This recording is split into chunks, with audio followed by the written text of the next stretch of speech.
U.S. senators are raising concerns about how the Department of Education and federal loan servicers are handling student loan payments. This comes after a more than 3-year pause to those payments connected to the pandemic. Student loan payments resumed in October.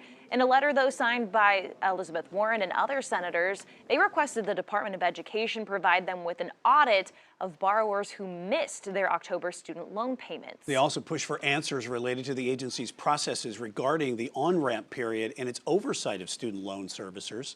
Let's go ahead and bring in Queen City News Chief Legal Analyst Khalif Rhodes. So student loan payments, have they ever really stopped before in our history?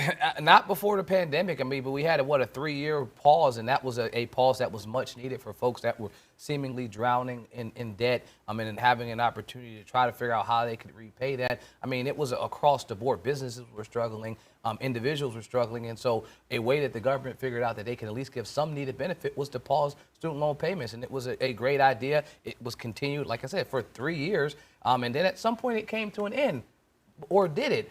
Because then there was a potential pause and delay in the rollout, and that's where I think some of these senators are trying to figure out, well, what's going on? Even though they were supposed to restart in October, the rollout or the delayed portion is giving a 12-month grace period for it to actually take effect. I think that's where the concerns are, because if it was supposed to be delayed, some folks' wages were still garnished, some folks were still being told that they needed to make payments.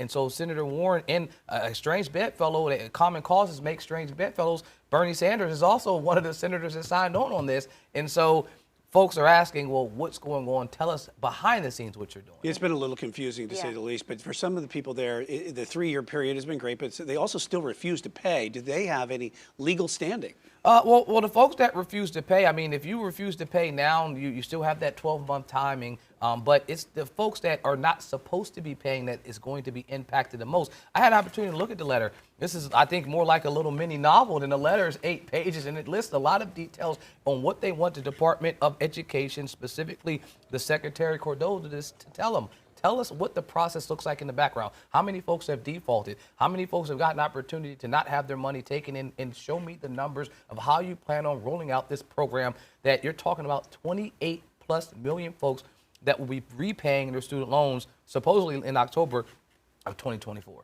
And what else do they, they get all this information, they get the audit from it of who didn't pay it. So what happens after that once they get that? I think it's a fact-finding endeavor more than anything. I mean, Elizabeth Warren, when she ran for president, her goal was to try to figure out how we can eliminate student loan debt, how $50,000 wasn't enough. She wanted to try to figure out to eliminate it completely as a way to kind of just kickstart and re-kickstart the economy.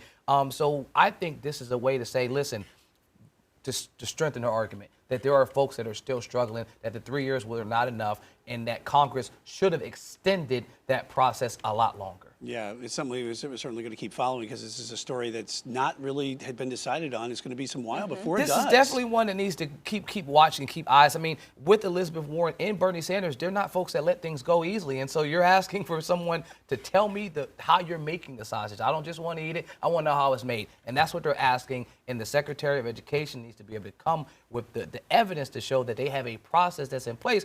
Or what some folks that are in debt will be saying is, maybe we need another extension. Maybe 12 months isn't enough. Maybe the rollout needs to be a little bit longer. And so I anticipate once they see the data, they'll have something to support the argument. And I appreciate that. Don't make an argument unless you have data to support it. And student loans, of course, a very hot button issue. So, of course, we will see, what that audit reveals. And I'll be watching. All right. A lot of people will. Khalif, thank you.